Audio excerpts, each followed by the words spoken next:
എന്ത് തന്നെ ആയിരുന്നാലും കേരളത്തിലെ ജനങ്ങളുടെ ഈ വിധി ഒരു നിലയിലും അവിടെ യോജിക്കാൻ കഴിയില്ല എന്ന് തന്നെയാണ് എൻ്റെ നിലപാട്.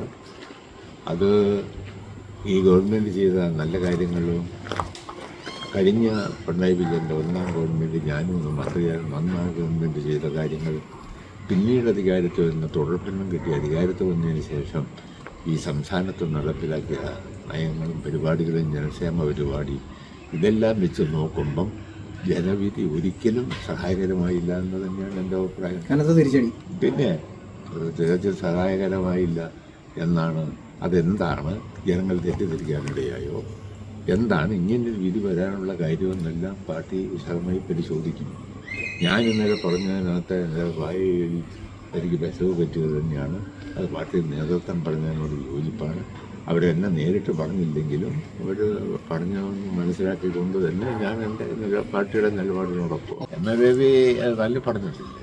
അതെ, എം എ ബേബി പറഞ്ഞ നിലപാടാണ് പാർട്ടിയുടെ നിലപാട്. അതുതന്നെ എൻ്റെ നിലപാട്. ഞാൻ ഇന്നലത്തെ സാഹചര്യത്തിൽ അങ്ങനെ പ്രതികരിച്ചു എന്നുള്ളതേ ഉള്ളൂ.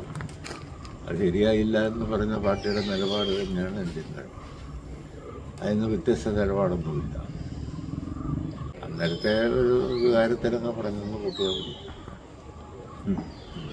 ഈ ജില്ലയുടെ വികസനത്തിൽ തന്നെ ഒരുപാട് റോഡ് പരിപാടിയെല്ലാം ചെയ്ത് സംസ്ഥാനത്താണ് ജനങ്ങൾക്ക് ക്ഷേമ പ്രവർത്തനം ഒരുപാട് നടത്തി കഴിഞ്ഞ് നടന്ന ഈ തെരഞ്ഞെടുപ്പിൽ അങ്ങനെ ഒരു വിധി വന്നപ്പം അതെന്നപ്പറ്റി പ്രതികരിച്ചേ ഉള്ളൂ. ജനങ്ങളെ പ്രതികരിക്കേണ്ടിയിരുന്നില്ല എന്ന് ജനറൽ സെക്രട്ടറി അടക്കം പറഞ്ഞു.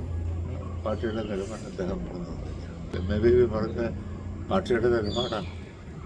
അപ്പോൾ പ്രതിപക്ഷം ഇത്തരം കാര്യങ്ങളൊന്നും ചെയ്യാതിരുന്നതും അവരുടെ അവകാശമില്ല, അവരുടെ അവകാശമാണ്. കേരളം കണ്ടതിലെ ഏറ്റവും നിലവാരം കുറഞ്ഞ ഒരു പ്രതിപക്ഷ നേതാവാണ്.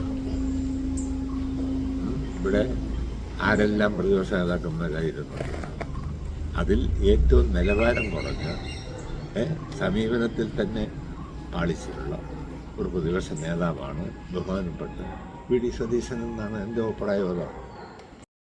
ഏറ്റവും പുതിയ വാർത്തകളും വിശേഷങ്ങളും വിരൽ തുമ്പിലറിയാൻ സീ മലയാളം ന്യൂസ് എല്ലാ ഡിജിറ്റൽ പ്ലാറ്റ്ഫോമുകളിലും ലഭ്യം.